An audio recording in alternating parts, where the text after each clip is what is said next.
Estamos en las primeras 3 décadas del siglo XX. Corrían los años de 1930 y estamos en Atlisco, Puebla. Atlisco, este espacio de las flores, ese espacio de los grandes jardines. Y estamos en Puebla, en uno de los estados en donde se encuentra una de las pirámides más grandes y más impresionantes de la cultura mesoamericana, Cholula. Y estamos en ese gran espacio en 1930, el año de nacimiento de uno de los grandes personajes del teatro mexicano, de uno de los grandes personajes que son parte fundamental de este rompecabezas de la escena mexicana. Estamos hablando de Héctor Azar.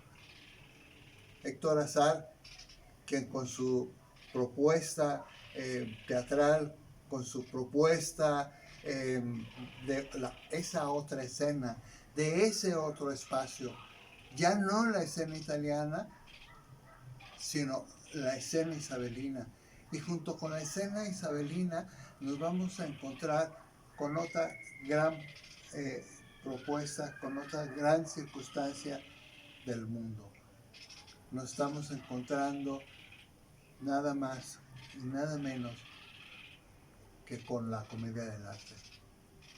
Y estamos en esta visión, en esta búsqueda del escenario, y nos encontramos ante propuestas tan importantes, tan revolucionarias en la escena, como la teoría del esperpento.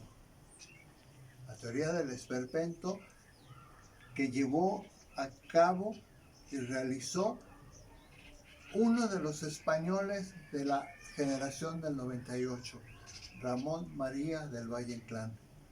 Y así, ante Shakespeare, ante Valle Inclán, ante Artaud y ante Manuel Maples Arce, la escena mexicana va a tener otro ejemplo, otro gran ejemplo de la participación del mundo escénico. Héctor Azar va más allá del realismo y es uno de los pocos personajes del mundo del arte que tiene dos cualidades muy específicas. Es un teórico, es todo un teórico de la escena, pero también es un gran creador.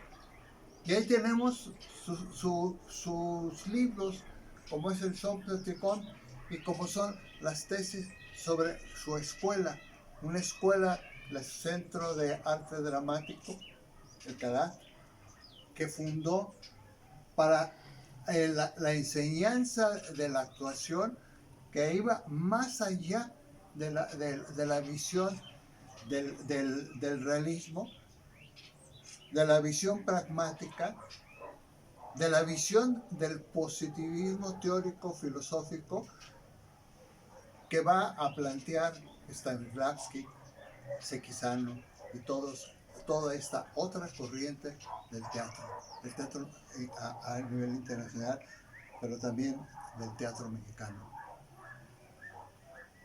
Héctor Azar forma esa otra escuela que es importante recalcar y presentar como esta otra visión del mundo. Porque tenemos grandes personajes con unas grandes propuestas estéticas. El caso del Maestro Carballido, de Vicente Leñero, de Hugo Argüelles, que están presentando este estilo, esa visión del mundo tan característico, que se van a iniciarse precisamente cuando las grandes urbes empiezan a crecer sin medida. Y ahí estamos, los años de 1958. Los años 50 es precisamente cuando existe este rompimiento con, con la estructura tranquila, casi provinciana de las ciudades de México. Y empiezan a expandirse. 1958, estamos hablando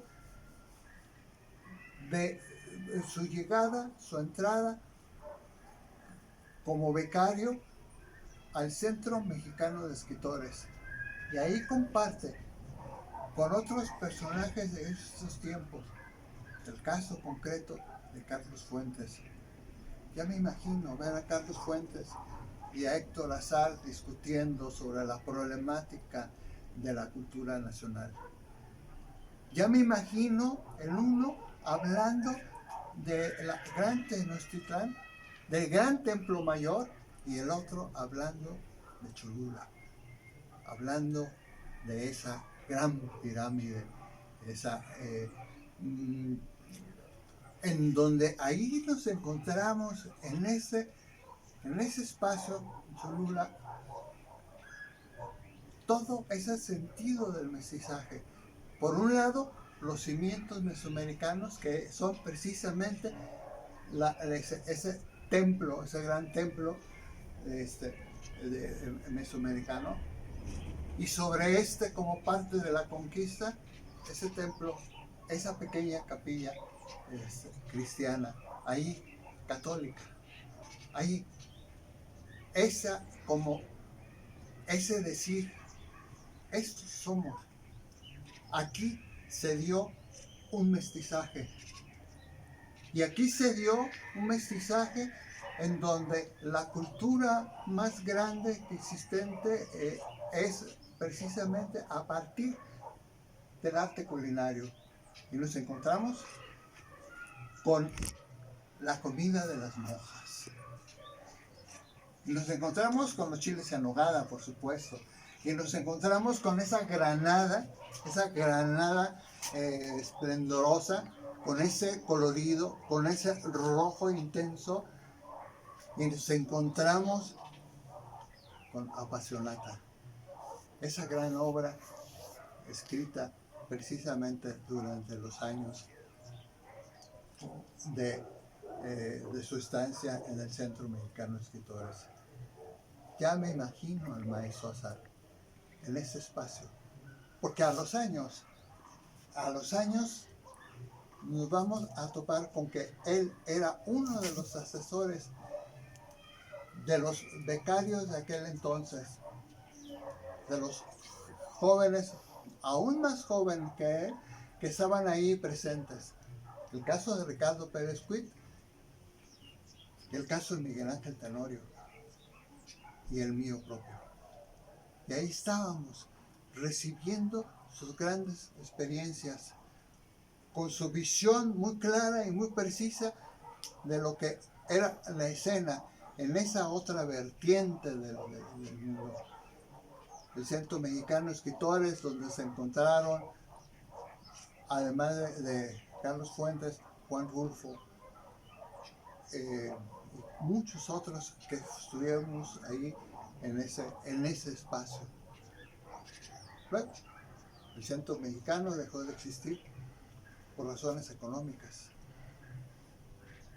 Pero Héctor Azar siguió presente en la escena y en la cultura mexicana. Y ahí nos encontramos en el momento cuando estuvo precisamente al cargo del Teatro del Lago, del Foro Isabelino, y de tantos otros foros y otros espacios que se abrieron en su momento y que fueron parte una parte de la historia del México contemporáneo. Héctor Azar fallece precisamente en los primeros meses del siglo XXI. hoy estaríamos festejando el 90 aniversario de este grande de la escena. Pero se nos fue antes. Y es octubre el mes en el cual nace Héctor Azar. Y es por eso que estamos en este octubre festejando sus posibles 90 años. Héctor Azar, el grande. Héctor Azar, el maestro. Héctor Azar, ese personaje del teatro